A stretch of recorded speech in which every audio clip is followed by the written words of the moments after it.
Alors bonjour, Bonjour.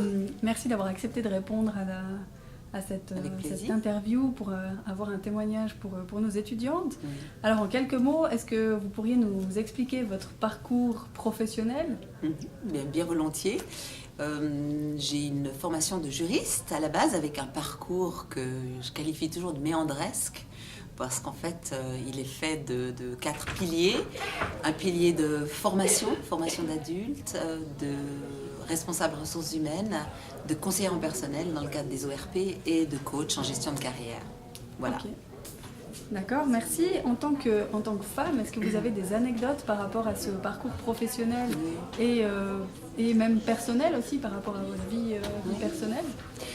Oui, alors j'ai deux anecdotes, enfin anecdotes, oui, je ne sais même pas comment il faut les appeler. Je me rappelle de mon retour de congé maternité, deuxième enfant, voilà, j'avais pris 4 mois. J'arrive et puis au fond je me fais convoquer par le responsable des ressources humaines. J'étais dans la formation. C'est vrai qu'à cette époque-là les services de formation commençaient gentiment à être externalisés. Toujours est-il qu'on a commencé l'externalisation par moi parce que j'avais un bébé et que j'avais un mari qui était supposé gagner correctement sa vie. Et donc voilà, alors on me faisait gentiment comprendre que probablement je serais une des premières à être licenciée du service. Voilà. Alors ça, j'avais trouvé très, très agréable, très appréciable. Il n'y avait absolument pas d'autres arguments que ceux que je viens de vous transmettre. Ça m'a fait beaucoup réfléchir et là, j'ai commencé effectivement à me dire, attention, là, il faut être prudent avec ça. Et puis une autre, j'étais présidente d'un parti politique dans une petite ville, voilà. Et je me rendais compte qu'il y avait politique en duplex. Alors voilà, donc les décisions se prenaient collégialement dans le cadre de nos séances, mais que le café du samedi matin au bistrot, on refaisait les décisions. Voilà, il y avait une espèce de triumvirat d'hommes qui avait aussi sa façon de fonctionner et puis qui cherchait aussi à s'imposer. Voilà, donc ça c'est aussi une façon une anecdote aussi que j'ai vécue d'assez près, voilà. Puis on apprend, on se construit, on se renforce, et puis on réagit, on se défend.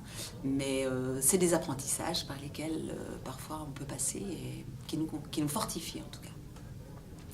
Ok, merci. Donc pas forcément des anecdotes toujours non, faciles, ça c'était des anecdotes, alors prise de conscience, voilà, par rapport à se construire. Ouais. Alors du coup, est-ce que dans ces moments-là, ou de manière générale, vous avez eu des conseils?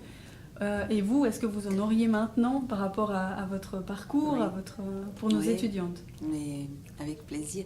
Alors, je pense, enfin pour moi, ce qui est fondamental, c'est la notion du plaisir. C'est se connecter à la satisfaction. Et souvent, nous faisons une confusion, et ça j'ai pu l'observer dans le cadre de mes accompagnements, une confusion entre ce que nous maîtrisons et ce qui nous satisfait. Et une compétence maîtrisée a tendance à rapidement nous satisfaire.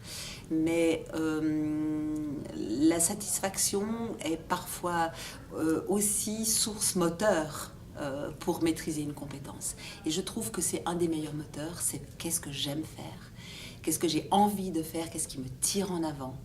C'est vraiment l'élément clé, le nerf de la guerre. Peut-être le mot n'est pas bien choisi, mais le nerf de la carrière, on va dire, je crois que c'est la satisfaction. La satisfaction personnelle à faire ce que l'on aime faire et pas ce que les autres veulent nous voir faire ou ce que nous maîtrisons. Voilà, ce serait ça. Ok, merci beaucoup pour ce moment, pour ces conseils et pour ce moment de partage. Merci à vous.